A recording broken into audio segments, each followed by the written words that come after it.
दो ध्रुवीयता से आप क्या समझते हैं? तो सेकेंड वर्ल्ड वॉर के बाद पूरा विश्व दो वर्गों में बट गया था।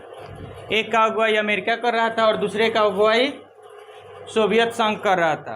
अमेरिका पूंजीवाद को सपोर्ट कर रहा था और ये रूस साम्यवाद को सपोर्ट कर रहा था। इसी को क्या बोला जाता है? दो ध्रुवीयता।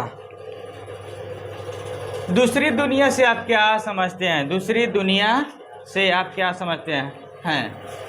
वैसा देश को दूसरी दुनिया का देश कहा गया जो समाजवादी गुट में शामिल था। इसका नेतृत्व समाजवादी सोवियत गणराज्य कर रहा था।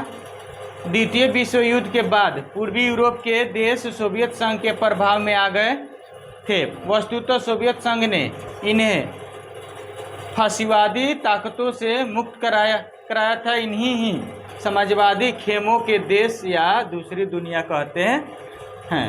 इस गुट का नेता समाजवादी सोवियत गणराज्य था।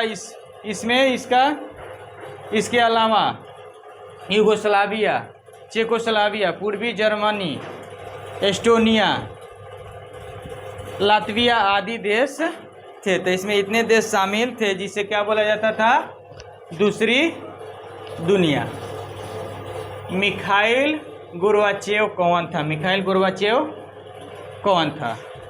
रूस का क्या था मिखाइल गोर्बाचेव? मिखाइल गोर्बाचेव का जन्म 1931 को रूस में हुआ था। ये रूस के अंतिम राष्ट्रपति थे। इनका शासनकाल 1985 से 1991 तक चला था।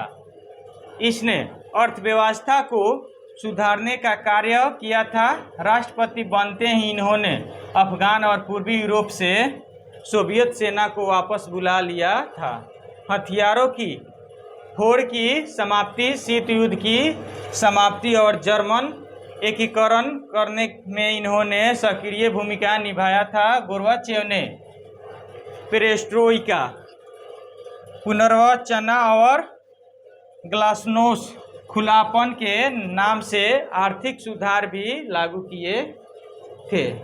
तो गोर्बाचेव का जन्म रूस में ही हुआ था और राष्ट्रपति वहाँ का ये अंतिम